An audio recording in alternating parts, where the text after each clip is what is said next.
Bonjour à tous, bienvenue sur Dojo System, j'espère que vous avez la forme, en tout cas moi ça va nickel. Donc bienvenue dans cette seconde vidéo, seconde partie de vidéo. Alors je remets un petit peu le contexte pour ceux qui viennent de débarquer. J'avais fait une toute première vidéo donc pour fêter les 10 000 abonnés de la chaîne. Donc c'était une vidéo FAQ où je vous proposais de me poser les questions de votre choix dans les commentaires et que je sortais une seconde vidéo un petit peu plus tard, donc celle-ci, dans laquelle j'allais répondre à toutes vos questions.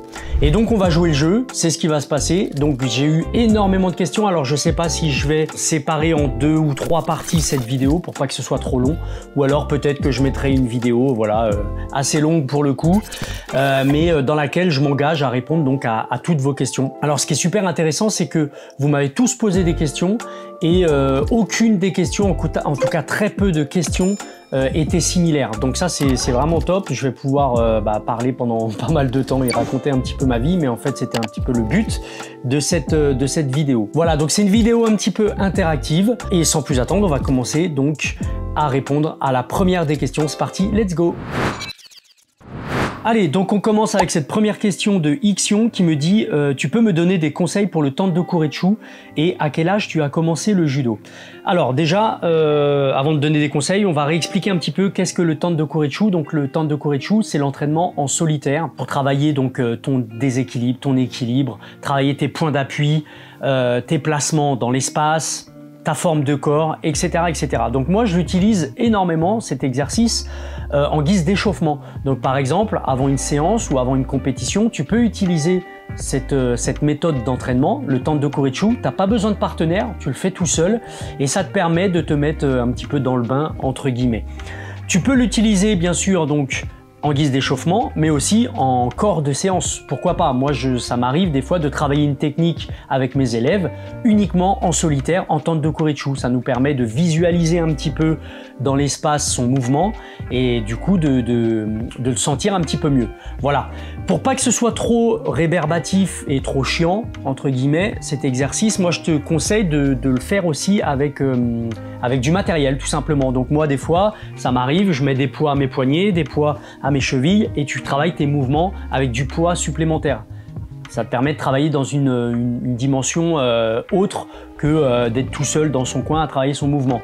Ensuite, tu peux pourquoi pas utiliser des plots. Si tu n'as pas de plots, tu mets des bouteilles.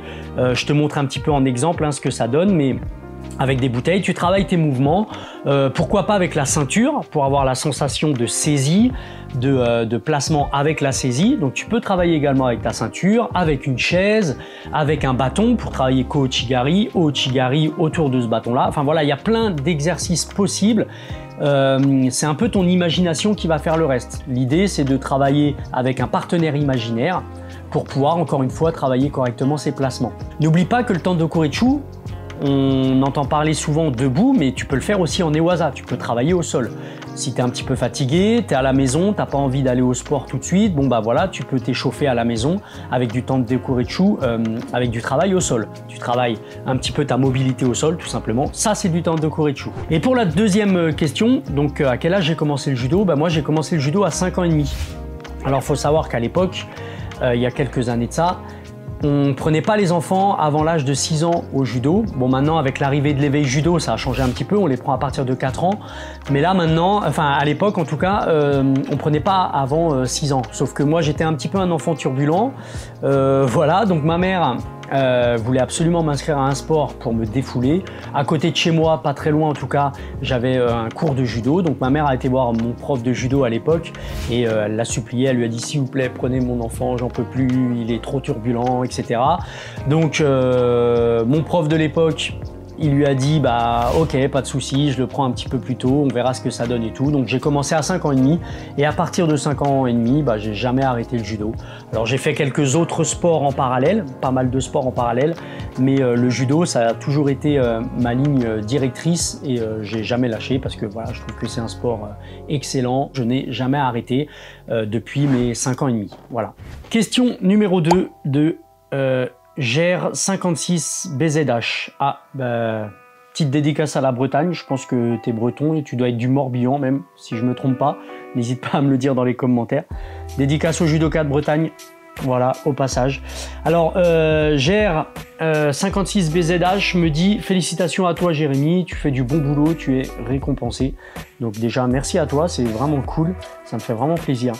Que penses-tu des épreuves pour le premier dan, kata, shiai, technique et arbitrage? Et quels sont tes conseils pour bien préparer cette étape dans la vie d'un judoka? Continue comme ça, respect à toi. Merci à toi, GR56BZH. Alors, qu'est-ce que je pense déjà des épreuves pour passer premier dan? Alors, je trouve ça vraiment assez complet, pour être honnête. Rares sont les sports, en tout cas les arts martiaux, quand tu deviens ceinture noire, où on te demande d'être aussi complet dans ta discipline.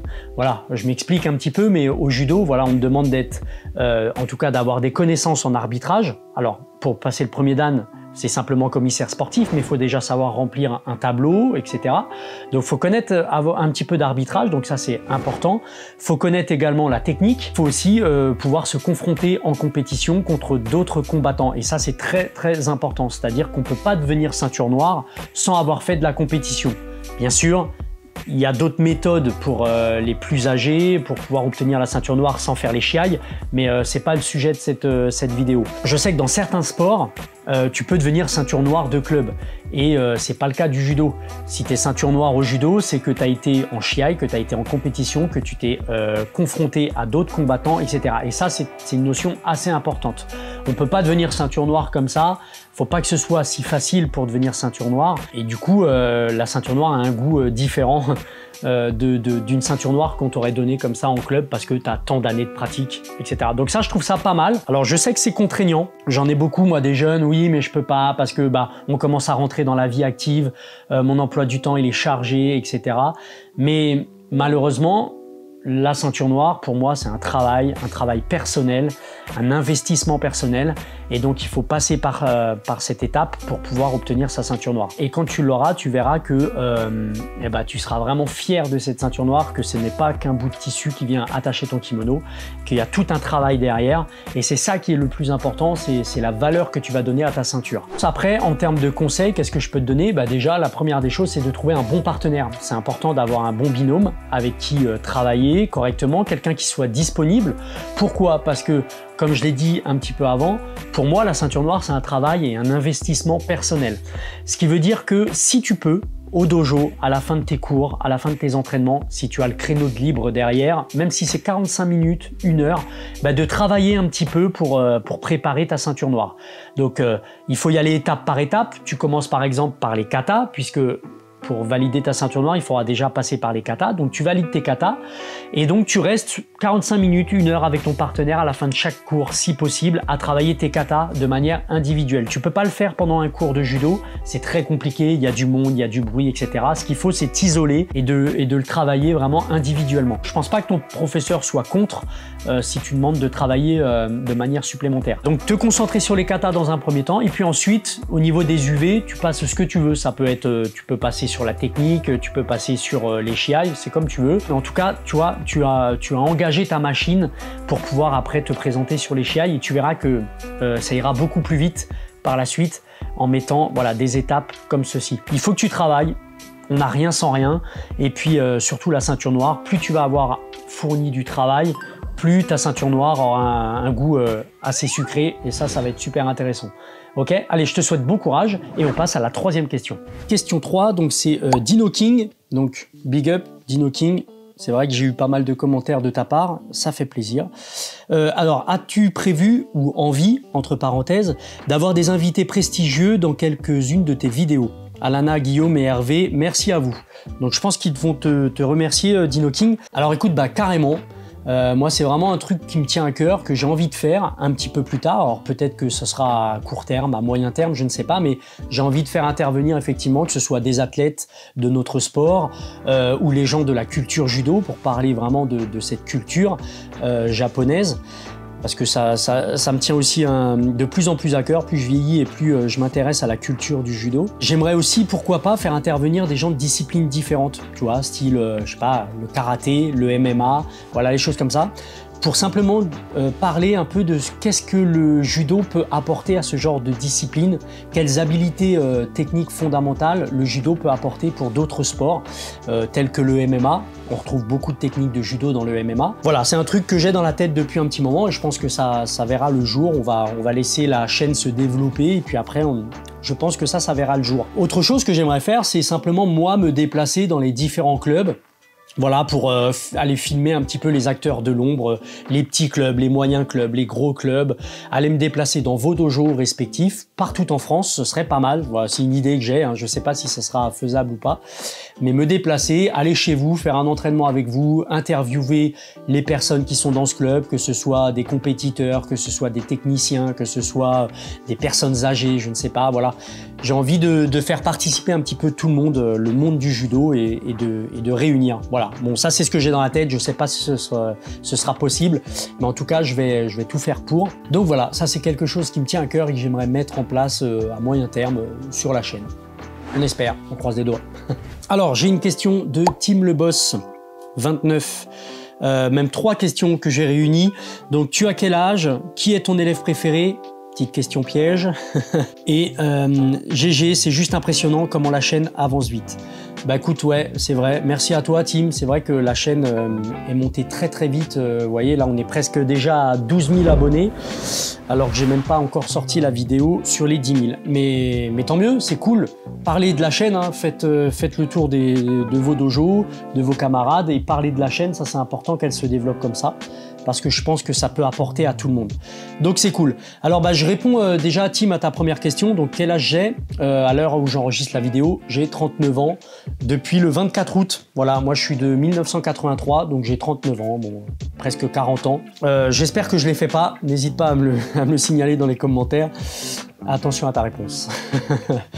Qui est ton élève préféré? Alors, j'ai pas vraiment d'élève préféré. Enfin, ce serait pas cool de ma part, en tout cas, d'avoir quelqu'un sur qui j'ai jeté mon dévolu comme ça, un élève préféré. Mais non, moi en fait, ça va être surtout un groupe d'élèves. Le groupe d'élèves que moi je vais le plus apprécier, bah, c'est simplement ceux qui en veulent. C'est pas forcément ceux qui vont faire des résultats en compétition, des élèves qui sont demandeurs, qui ont de l'enthousiasme pour la discipline, etc., etc. Voilà, c'est ce genre d'élèves qui sont le plus intéressants. Quelqu'un qui vient me voir à la fin du cours, hey, on peut rester un petit peu avec mon pote là pour travailler un petit peu la technique et tout. Et même moi, je me ferai un plaisir de rester avec eux et de travailler avec eux. C'est ça qui est important, c'est ce partage-là. Et c'est ça que nous, en tant que professeurs, on va demander aux élèves, peu importe s'ils ont chi ou quoi, voilà, ils sont toujours là à l'entraînement, quoi qu'il arrive, qu'il vente, qu'il pleuve, qu'il neige, ils sont là, ils sont présents, ils ont chi avec tout le monde et c'est ça qui fait plaisir, voilà. Question suivante, Fatoumata Diko Konare qui me demande donc de faire une vidéo pour soigner les déplacements dans un combat. Eh ben écoute, très bien, je le note. Alors, pour savoir, parce que c'est vrai que j'ai beaucoup de questions de ce genre dans les commentaires. Moi, j'ai un cahier, je vous le montre ici, où je note tous vos désirs par rapport à ce que vous voulez voir en termes de vidéo. Tiens, ce sera même plus parlant sur ce cahier-là. Je note les thèmes de vidéos que je dois aborder, voilà, ici. Bon, là, si c'est rayé, c'est parce que j'ai déjà fait la vidéo. Et ensuite, je prépare des vidéos par rapport à ce que vous vouliez voir sur la chaîne. Donc, n'hésitez pas à régulièrement me donner des thèmes de vidéos que vous voulez voir, parce que vraiment, je le note et je le fais. Donc là, sur les déplacements dans un combat, ok, on fera une petite vidéo, je pense, par rapport à ça. Alors, il faut savoir que je suis tout seul. Je gère tout seul, mais on en reparlera parce qu'il y a une autre question par rapport à ça. Donc des fois, les vidéos, elles tardent un peu à sortir parce que ça demande vraiment énormément de travail. Mais t'inquiète pas, Fatoumata, je m'en occupe, on va le faire sans problème. Et on passe à la question suivante. Donc c'est la question de Polo qui me dit, donc j'ai tellement de questions. Est-ce que tu pratiques la méditation? Très bonne question. Quel est l'intérêt du judo quand on pratique le JJB? Très bonne question. Et comment l'intégrer à notre jeu et à notre semaine d'entraînement? Merci boss, tu gères. Eh ben écoute, merci à toi Polo, c'est cool. Tes questions sont pertinentes. La première question c'était, est-ce que je pratique la méditation? Oui et non. Je fais un petit peu des séances de méditation. Donc moi j'ai ma femme qui est dans le yoga, donc ça m'aide un petit peu, elle m'aide de ce côté-là. Je pense que je le fais pas assez, j'en pratique pas assez. J'ai pas forcément le temps. J'aimerais le faire plus. Mais oui, ça m'arrive souvent, alors même pendant les vacances, qu'on se fasse des séances avec ma femme de méditation ou de yoga. Souvent, ce qui se passe, c'est qu'après un bon entraînement, un bon training où j'ai bien transpiré au dojo, j'aime bien rester un petit peu le temps que voilà, tout le monde prend sa douche, parte du dojo. Je me mets une petite musique et j'aime bien travailler sur ma respiration après un bon entraînement. Je le fais souvent après un entraînement, pas trop avant. Je sais que ça se fait aussi avant l'entraînement, mais avant, j'ai pas trop le temps parce que je prépare mes cours, je prépare le dojo, etc. Donc c'est un peu compliqué, mais après l'entraînement, une fois que ma journée est terminée, des fois je m'allonge simplement sur le tatami, j'ouvre la veste de Kim et voilà, et je travaille ma respiration comme ça. Quand je suis immobile, mais aussi avec des mouvements, voilà, des fois je me fais un petit peu de mobilité sur la respiration avec de la musique toujours, et ça me permet de méditer comme ça. Je pense que je le fais pas assez, mais en tout cas voilà, j'essaye d'intégrer de temps en temps à la fin de chaque entraînement qui sont un peu durs, une séance de méditation. Qu'est-ce que le judo peut apporter au JJB? Alors bien sûr, c'est ultra complémentaire. Moi, je trouve que le judo peut apporter énormément au JJB et attention, inversement, le JJB peut apporter énormément au judo, ça on le sait déjà. Le judo, je pense que là où on va être fort et plus fort que les jujitsuka, ça va être notamment sur les grips.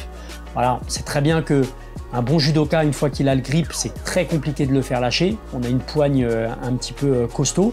Donc je pense qu'on peut axer les entraînements là-dessus, sur le grip. Là, ça va te permettre de progresser en JJB. Je suppose que tu pratiques le JJB, si tu me poses la question. Et ensuite, sur les amener au sol. On est très fort forcément sur les projections, sur les amener au sol. Ça va pouvoir te permettre de marquer des points supplémentaires si tu utilises ton judo sur toutes les amenées au sol. Après, on sait qu'en Newaza, ça va être plus compliqué. En Newaza, au JJB, la mobilité est telle que un judoka, on est un petit peu perdu quand on se retrouve au sol avec un jujitsuka. Mais en tout cas, l'amener au sol, je pense que tu peux travailler des projections faciles, assez simples, avec un bon grip, et ce qui te permettra de marquer des points supplémentaires pour ton JJB. Après, en termes de fréquentation d'entraînement, je pense qu'une séance de judo par semaine, déjà, ce serait pas mal. Notamment une séance debout, ça serait bien. Comme ça te permet de travailler tes amenés. N'hésite pas aussi à mêler des arrachés de jambes avec les mains. Alors, en judo, on n'a plus le droit de le faire. Mais en JJB, tu peux le faire. Donc, par exemple, tu travaille un ko-chigari ou un o-chigari avec ramassage de la jambe qui va pouvoir te compter comme une amenée au sol. Et c'est assez efficace et pour l'avoir testé aussi, ça marche très bien sur les jujitsuka. Wassim et Sadani qui me dit donc salut, selon toi, quelles sont les clés pour progresser au judo? Eh ben c'est les clés de bras, voilà. Non, je déconne bien sûr. Les clés pour progresser, assiduité, entraînement, répétition, voilà, beaucoup de répétitions. Alors vous savez, il y a une phrase moi que j'aime bien et que je répète souvent, c'est que pour avoir l'idée d'un mouvement en judo, il faut minimum 1000 répétitions. Voilà, si on veut réellement sentir ce mouvement, il va falloir 10 000 répétitions. Et si vraiment on veut que ça devienne un automatisme et que ce soit naturel, il va falloir alors au moins 100 000 répétitions. Donc vous voyez, ça veut bien dire que, et c'est pas qu'une méthode japonaise, plus on va faire des uchikomi, plus on va faire de la répétition et plus on va progresser et on va avoir un côté instinctif dans son mouvement. Donc c'est important, tous ces exercices d'uchikomi, nagekomi, de travail de répétition, je pense que ça c'est très important et c'est grâce à ça qu'on va progresser. Il y a autre chose aussi, c'est que faut pas avoir peur de tomber, d'accord? Faut pas avoir peur d'aller affronter quelqu'un qui est beaucoup plus fort que soi. Alors c'est bien d'aller chercher les adversaires plus forts parce qu'on va progresser dans un sens, mais c'est bien aussi des fois d'aller tester les techniques qu'on a vues, auxquelles on n'est pas encore très expérimenté, sur des plus faibles entre guillemets que soi. Donc les deux partenaires sont très très importants, que ce soit le partenaire le plus fort et le partenaire le plus faible. Il faut apprendre à switcher entre les deux partenaires, c'est là qu'on progresse. Il y a autre chose aussi que moi j'ai appris, mais ça vient un petit peu plus tard, c'est l'enseignement. Voilà, on progresse énormément en donnant des cours, on progresse énormément en donnant des conseils, tout simplement parce qu'on a une autre vision de la discipline quand on donne des conseils et quand on enseigne cette discipline. Pourquoi pas, dans un premier temps, donner quelques conseils à une ceinture plus faible, quelqu'un qui vient d'arriver au dojo, vous travaillez avec et puis vous lui donnez des conseils sur les placements, les choses comme ça. Et vous allez voir que inconsciemment, on va intégrer certaines habilités qu'on n'avait pas avant parce que simplement on a mis le point, on a mis le doigt sur un placement, sur des choses comme ça, et c'est là qu'on progresse le plus. Donc voilà, mes petits conseils que je peux donner, c'est l'assiduité, la répétition, et puis le fait de changer régulièrement de partenaire, et puis bien sûr l'enseignement. Si tu as l'occasion de donner des petits conseils à droite à gauche, tu verras que tu progresseras là-dessus. Voilà, bon courage. Question de Raphaël ALB. Comment on passe la ceinture noire et à quel âge tu l'as passée? Alors, comment on passe la ceinture noire? Alors, à quel âge je l'ai passée déjà? Alors, j'ai ma petite note là parce que je me souvenais plus. J'ai passé ma ceinture noire le 17 juin 2001. J'avais 18 ans. Donc voilà, je l'ai passé assez tardivement, hein, à savoir qu'on peut passer la ceinture noire à partir de 15 ans. Moi, je l'ai eu à 18 ans. J'ai pris mon temps, mais voilà. Donc, il faut savoir qu'il faut 1 an de ceinture marron pour pouvoir postuler pour la ceinture noire premier dan. Et donc, oui, c'est ça. Comment on peut obtenir la ceinture noire? Quelles sont les épreuves, etc. Donc, je pense que c'est le sens de ta question. Donc, il y a 2 méthodes. Tu as une dominante compétition ou une dominante technique. Pour la dominante technique, il faut avoir plus de 17 ans pour pouvoir passer en technique. Avant, tu seras obligé de passer par la dominante compétition. Voilà, ça c'est important à savoir. Tu vas devoir remplir plusieurs UV, donc 4 UV, qui sont donc validés par la ligue. Et donc ton premier UV, ce sera donc les katas, le Nageno kata. C'est un kata, donc c'est une démonstration technique à faire à 2 en binôme. C'est des mouvements très très codifiés. Tes déplacements sont codifiés, les mouvements sont codifiés que tu dois répéter à droite et à gauche. Voilà, il y a 3 séries du Nageno kata, c'est les 3 premières séries que tu dois présenter devant un jury et il te valide ou pas cet UV1. Une fois que tu as obtenu l'UV1, les autres UV, tu peux les faire dans un ordre que tu souhaites. Cela dit, l'UV2, ça sera la technique. Donc l'UV2, tu vas tirer au sort une fiche dans laquelle c'est marqué des techniques. Tu vas montrer au jury en tout cas que tu connais la technique. Tu tires une fiche, ah, Ippon Sonage, tiens, bah Ippon Sonage c'est ça. Ah, Osotogari, Osotogari c'est ça. Donc il y a du debout, il y a du sol, mais il y a aussi du jujitsu. Donc tu vas tirer au sort des attaques et tu dois donner des réponses de ton choix à telle ou telle attaque. Voilà, une saisie, hop, du poignet, hop, je me dégage comme ceci, je fais chuter l'adversaire, etc. Donc ça, c'est des choses qui se travaillent en club, en amont. L'UV3, c'est les shiai. Il faut marquer 100 points en compétition, à savoir qu'à chaque fois que tu marques Ippon, c'est 10 points. Et quand tu marques Wasari, c'est 7 points. Donc c'est des regroupements qui sont organisés spécialement pour tous ceux qui passent leur premier dan, leur deuxième dan, etc.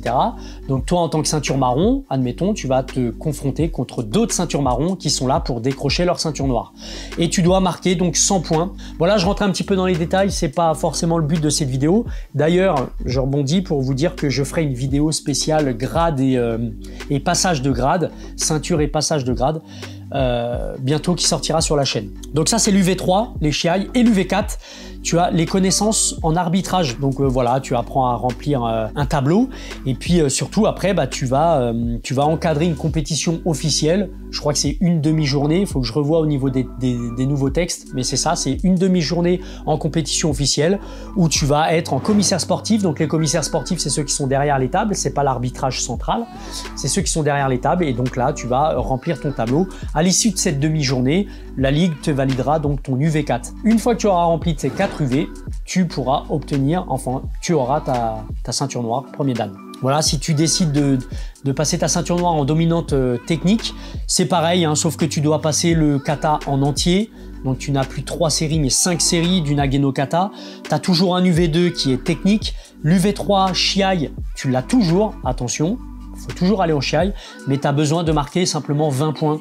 Contrairement aux 100 points avant. Et bien sûr, cette étape est dispensée pour les plus de 40 ans. L'UV4 est exactement le même que l'aspect compétition. Donc voilà, tu as 2 filières, la filière compétition, la filière technique. Vaut mieux passer par la filière compétition, c'est un petit peu plus rapide et puis c'est plus valorisant, en tout cas pour moi, c'est ce que je pense. Tu remplis tes 4 UV, une fois que tu as tes 4 UV, bah, tu obtiens ta ceinture noire. Babas DSI qui me dit « Salut, j'ai 15 ans et je commence le judo, donc j'ai beaucoup de retard à rattraper. Tu me conseilles de commencer par quoi ?» Alors, bah écoute Babas, Déjà 15 ans, c'est pas trop tard, hein. En vrai, pour moi, c'est le bon âge. Pourquoi? Parce que ceux qui commencent avant, généralement, à ton âge, à 15-16 ans, ils arrêtent le judo, ils partent sur un autre sport ou alors carrément ils arrêtent le sport. Donc moi je pense que 15 ans c'est vraiment pas trop tard. Si je peux te donner quelques conseils, ce serait déjà de prendre ton temps, de pas vouloir aller trop vite parce que j'ai l'impression en tout cas dans ce que tu me dis c'est que tu essayes de rattraper donc tu essayes d'aller un petit peu trop vite. Prends ton temps. Le judo ça se fait pas du jour au lendemain, sinon ça se saurait, ce serait trop facile. C'est un sport difficile mais voilà, prends ton temps. Prends le temps de progresser à ton rythme, ça c'est super important, n'essaye pas de rattraper les copains. Un autre conseil que je peux te donner, concentre-toi sur une technique. Choisis une technique, celle que tu y arrives le mieux, celle que tu sens le mieux. Tu vas travailler plusieurs déclinaisons de cette technique. Tu peux la travailler en contre-attaque, tu peux la travailler en attaque directe, tu peux la travailler en enchaînement avec une technique avant plus ton spécial, ou alors en enchaînement ton spécial plus une autre technique derrière. C'est les choses qui sont importantes. Concentre-toi sur une technique, développe-la correctement et puis tu verras que tu progresseras et tu prendras beaucoup de plaisir par rapport à ça. Si tu vas aller trop vite, le problème c'est que tu vas baisser les bras et tu vas lâcher assez tôt et c'est pas le but. Le but c'est vraiment que tu progresses, que tu ailles à la ceinture noire le plus rapidement possible, mais sans griller des étapes, sans louper des étapes. Donc ça c'est important de mettre ces petits échelons que je t'ai proposé. C'est pas grave de tomber dans les débuts. Tomber c'est bien, hein, ça permet de mieux se relever derrière. Voilà, allez bon courage à toi. Alors question suivante, je vais répondre à Matt54. Salut, qui es-tu? Où entraînes-tu? As-tu fait des résultats en combattant mais aussi en entraîneur? Et est-ce que c'est ton travail? Donc je pense mon travail à plein temps, tu veux parler. Et je vais répondre par la même occasion à ALC1 Telgamer. Désolé pour si j'écorche ton nom. Parce qu'il me demande aussi c'est quoi ton club, sinon tu gères. Bon bah voilà, je vais répondre un petit peu à tous les deux. Alors la première question, qui es-tu? Donc moi je suis Jérémy Margalet, donc je suis judoka depuis que j'ai 5 ans et demi. Je suis 4e dan à l'heure actuelle. Voilà, j'ai un peu arrêté de passer mes dan parce que j'ai plus trop le temps de m'en occuper, mais voilà. Je m'occupe de plusieurs structures associatives, donc plusieurs clubs dans lesquels j'interviens en tant que prof. Bien que là, maintenant, j'ai plus qu'un seul club, mais je vais en reparler un petit peu après. Moi, je suis pratiquant de judo, de jujitsu et puis d'autres sports tels que la boxe et le MMA. Alors moi, en tant que combattant, j'ai été jusqu'au championnat de France. J'ai fait championnat de France, mais sous l'organisation FSGT. Voilà, il y a de ça quelques années. Malheureusement, j'ai vite arrêté la compétition parce que plusieurs choses. La première des choses, c'est que je me suis rendu compte que l'enseignement m'intéressait énormément, donc j'ai plus pris cette voie-là après vers l'enseignement. Et puis d'un autre côté, c'est que je ne fais pas que du judo. À côté, je suis aussi cascadeur professionnel pour le cinéma. Le fait de faire énormément de compétitions, après, on a des risques de blessures et du coup, de plus pouvoir travailler par rapport à ça. Donc voilà, c'est pareil, moi en tant qu'élève, l'année dernière, hein, on a une élève à nous qui a fait donc, les championnats de France minimes, donc ça c'est cool. Une petite dédicace à Janika au passage. Voilà, elle a fait les championnats de France minimes, elle n'a pas pu se classer sur ces championnats de France, on verra ce que ça donne cette année, mais c'est pas grave, elle a été déjà jusque là et elle a très bien combattu avec une belle attitude, etc. Après, il faut savoir une chose, c'est que moi j'ai très vite été attiré par d'autres arts martiaux et sports de combat, donc je me suis jamais vraiment concentré uniquement sur le judo et c'est ce qui a fait plus tard ma force dans l'enseignement, c'est que j'ai été un peu voir à droite à gauche dans d'autres arts martiaux tels que le taekwondo, le karaté et puis bien sûr les arts martiaux mixtes, et c'est ce qui m'a permis d'avoir une bonne pédagogie adaptée en fonction de chacun de mes élèves. J'ai beaucoup fait de judo dans ma vie, mais j'ai pas fait que ça. À côté de ça, moi je suis passé aussi par le jujitsu en fighting system, j'ai fait pas mal d'open en fighting, moi j'aimais beaucoup le pied-point aussi. Voilà, donc après petit à petit ça m'a amené, alors j'ai pratiqué le taekwondo. C'est là où j'ai progressé avec les coups de pied, avec les jambes. Et puis très vite après, je suis allé vers le MMA. Voilà, donc j'ai pratiqué le MMA pendant de nombreuses années. C'est un sport que j'apprécie énormément, qui est très complet. Alors bien sûr, ça dépend comment on le pratique, mais je trouve que c'est un sport assez complémentaire du judo et du jiu-jitsu. J'ai pratiqué également le JJB au cercle Tissier. à Paris. Ensuite, pour répondre à l'autre question, où j'entraîne? Alors moi, j'avais un club dans le 94. Malheureusement, j'ai dû l'arrêter parce que, comme je vous ai dit, hein, je suis maintenant cascadeur aussi pour le cinéma, donc ça me demande énormément de temps. Des fois, je suis obligé de partir un peu à droite à gauche en tournage, donc j'ai pas toujours le temps de gérer mes clubs. Et c'est surtout qu'au bout d'un moment, de se faire remplacer, c'est un peu compliqué. Donc j'ai pris malheureusement la décision de devoir arrêter le club du 94. C'est un club que j'apprécie énormément. Enfin, c'est la famille, c'est les copains qui sont là-bas. Et malheureusement, j'ai dû arrêter mes cours sur place là-bas. Donc maintenant, j'ai plus qu'un club dans le 77 où je fais tous les cours à partir de 4 ans, l'éveil judo, jusqu'au cours adulte.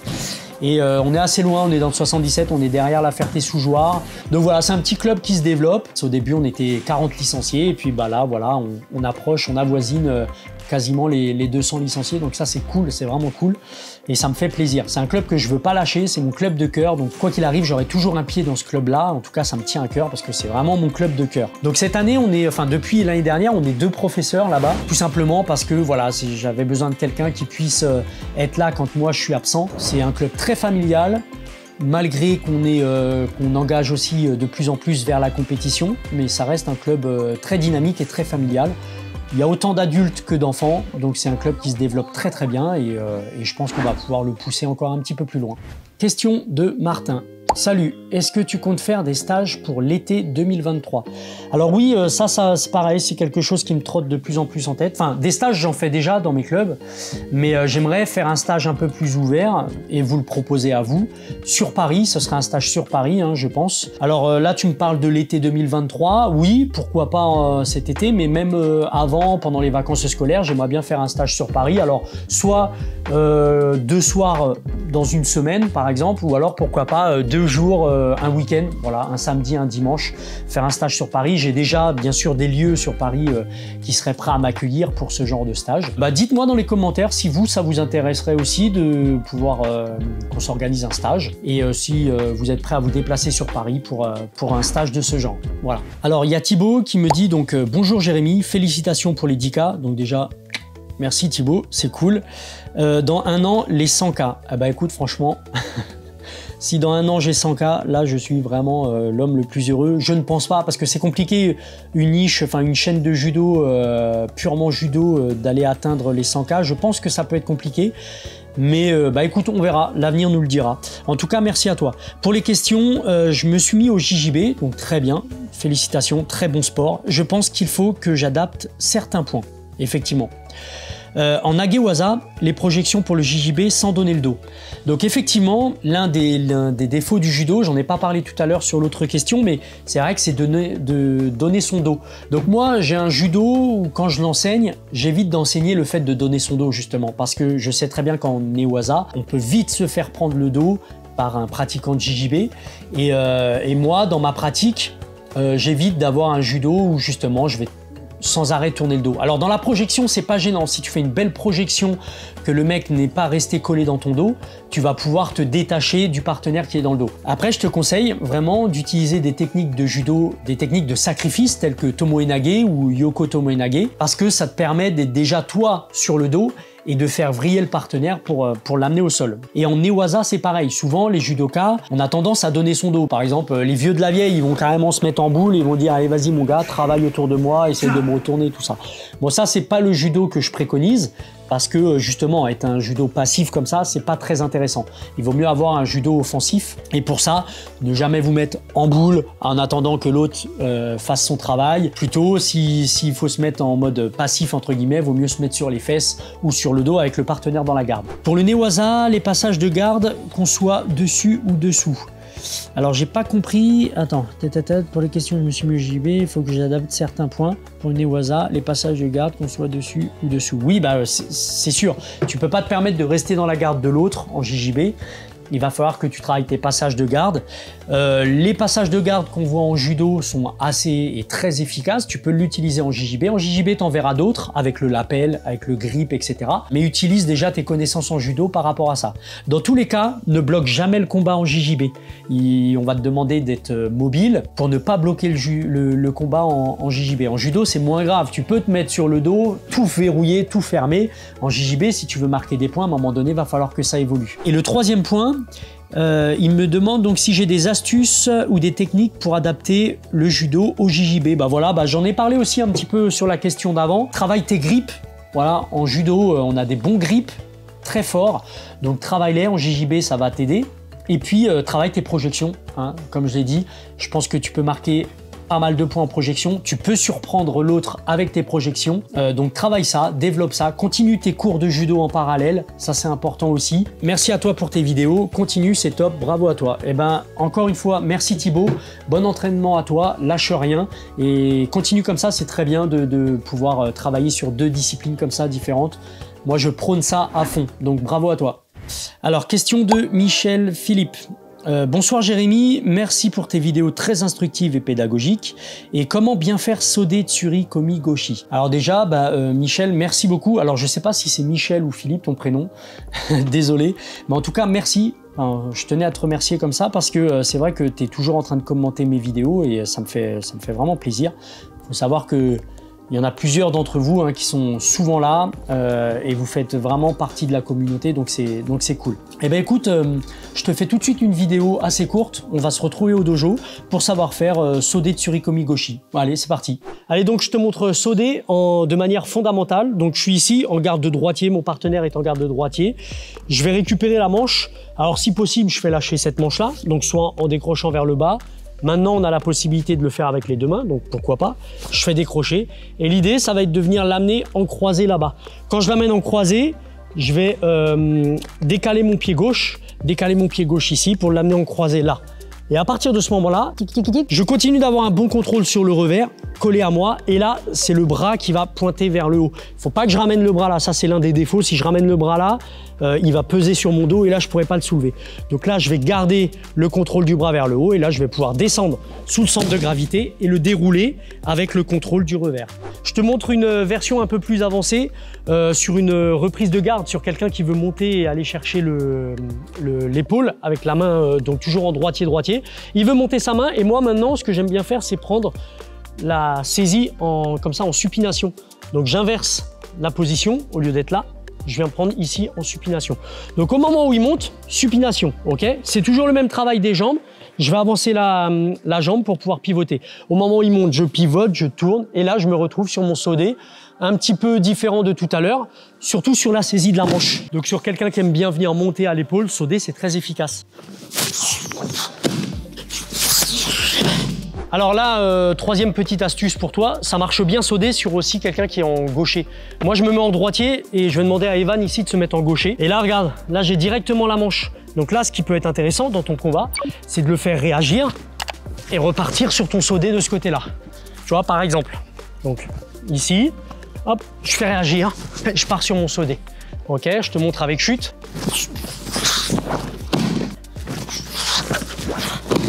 On est toujours en gaucher-droitier. Quatrième petite astuce pour toi, tu vois, il y en a plein. Il a sa jambe devant, donc là, je vais le faire réagir avec un Ouchigari. Donc, je pars sur Ouchigari, je le fais réagir. Et là, regarde, j'ai plus qu'à faire mon Sode